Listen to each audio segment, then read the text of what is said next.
Okay, so we are live. I'm with Amy tonight, who is based in Hawke's Bay up at Maracaibo. Is that correct? Yeah. So everything's a little bit crackly my end with the internet that I'm seeing, Amy, and we're just assuming it's probably a little bit of an overload of the internet. So I don't seem to be doing very well with my technology, but we got it sorted tonight, but the internet doesn't look so fab. So Amy, you can hear me okay and see me okay? Yeah, all good. We'll just about be. Yeah, I'm doing lots of good at the moment. Marvelous. I hope everybody can hear you. So you are a working mum and a health and nutrition coach as well, with 3 kids and a very busy work away from home husband. yeah, things are pretty crazy, but I like it that way. I was brought up in a family of kind of doers, so we just did everything that we possibly could. We fill our life to the full.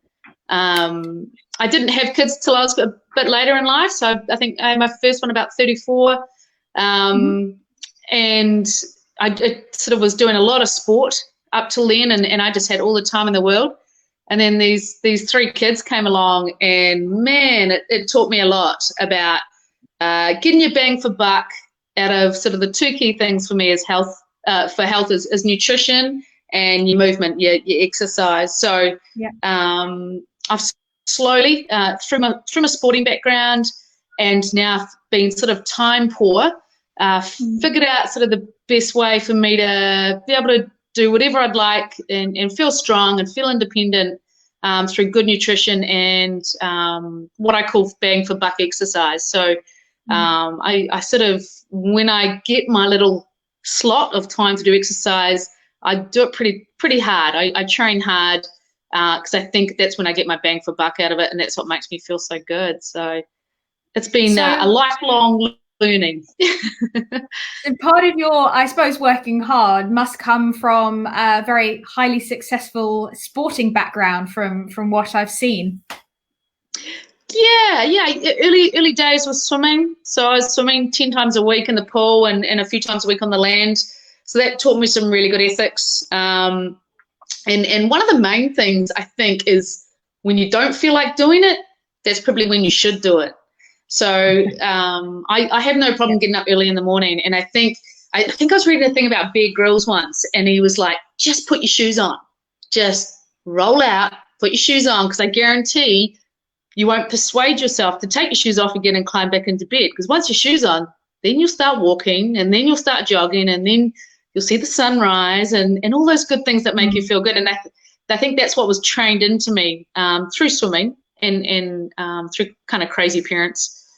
Just start. Just start. Yeah.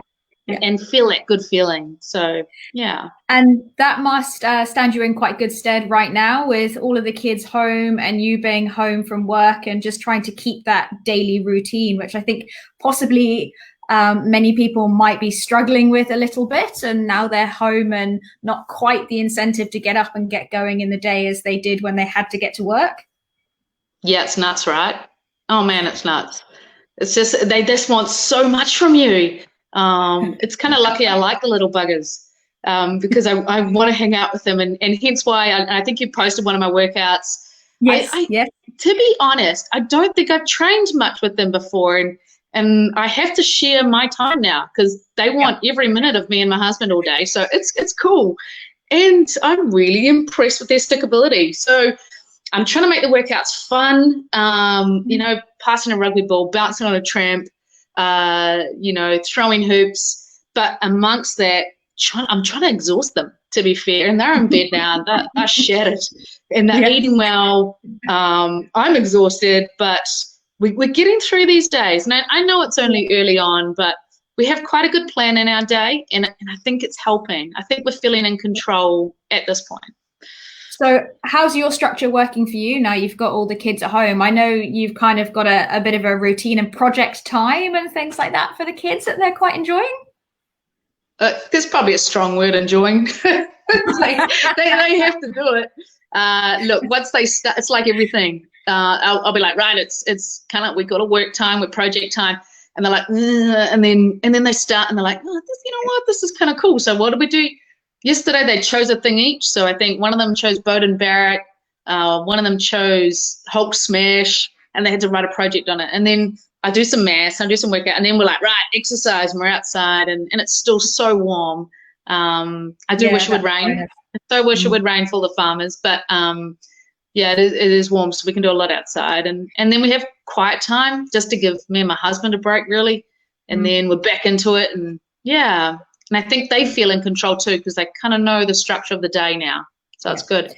So for those of you, the people out there who haven't seen the post that I put up with like your blackboard, can you tell us a bit about that blackboard that you do every day for the kids and you and your husband actually for your workout? Because it's quite a cool idea. Yeah, I think it's important. I know for me, I like to see what I'm going to do, and I like to get my head around, especially when I'm up to a really hard task. I always write myself a program. So whatever I train, so at the moment I do a lot of waka armor stuff, and I'm training up for the coast to coast next year, but I really schedule what I'm going to do. And I think kids like that as well. I think they like to see it. So like today, it was like this bit you're going to run, and this bit you're going to do these press ups and this, and when you put it on a blackboard or a bit of paper or whatever, and they can see it, then it makes it more real for them. And I think that's important, that you give some of the control to the kids as well. And we'll be like running up the drive, and I'll be like, go tell me what's next on that blackboard, and they get invested in it. And I think that's working so far. Cool. So just, we haven't really touched actually yet on your nutrition side of things. I know that you've got a really strong ethos in life that health is very much derived from the fuel you put in your body, and nutrition is like that key basis to fitness and health in the long run. So you're in the process of setting up your own business for that as well? Yeah.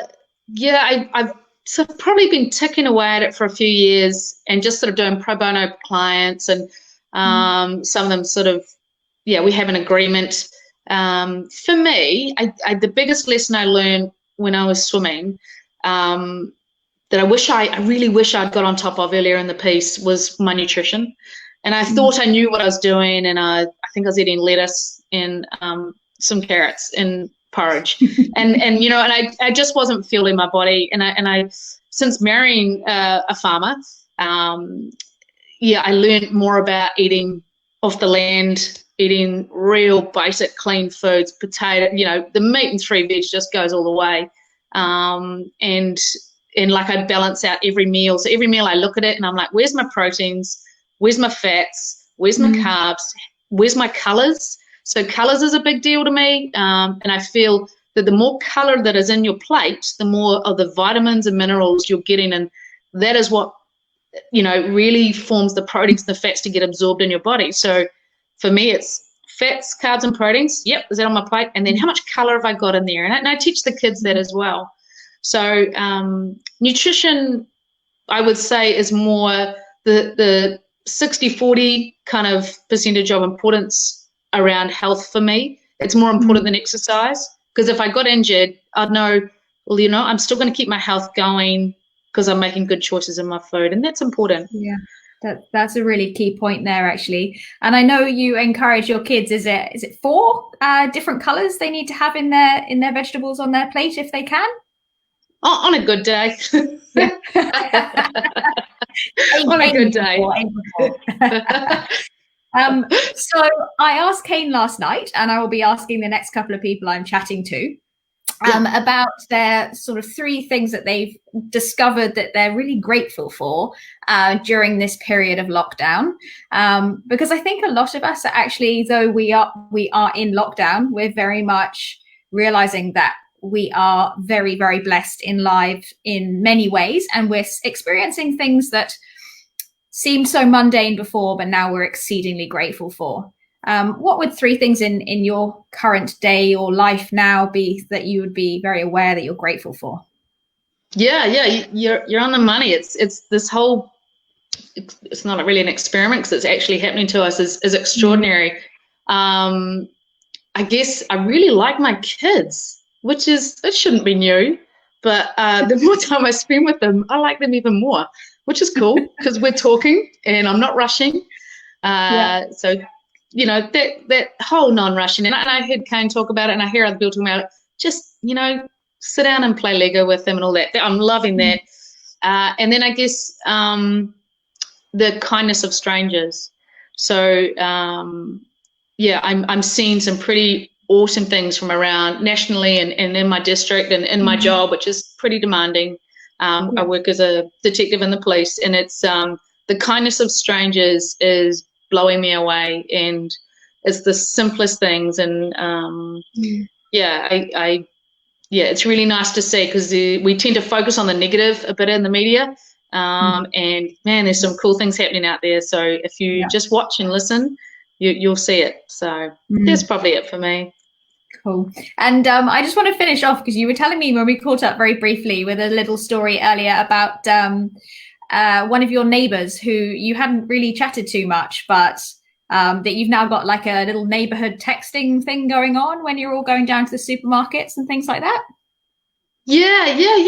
I was a toothpaste run today, so I hit the shops at 6:30, and I was still queuing in the dark for half an hour, but that's all right. It was I just had my earphones on listening to something, but I just sent a text out to the local neighbours, hitting the shops. Is there anything? And two of them came back, both missing toothpaste. I'm not sure why. Maybe there's a recipe for toothpaste somewhere, but and it's just I haven't spoken to her since the 18 months we've been here that much, to be honest. And it's really nice. It's cool. And just looking out for each other. And it's really nice feeling, actually. Yeah, that's cool. So if it's okay with you, I might suggest that I will share a couple of your posts on my page the next few days, so people can actually see what you've been doing with your blackboard and your exercise. If you'd be happy for that tomorrow. Yeah, absolutely. Absolutely. And, if anybody wants any ideas, just flick me a message. I must admit, I haven't got my business up and going, but I'll chip away at it, and hopefully in the near future it'll start forming. So and thanks for your time. Appreciate it. Oh, well, thank you so much for catching up with us. It's really good to have inspiration from other people out there and hearing what they're doing as well to keep themselves busy and active during this time. Yeah, got to do it. Just put your shoes on. Thanks so much, Amy. Take care. See you later. Bye-bye.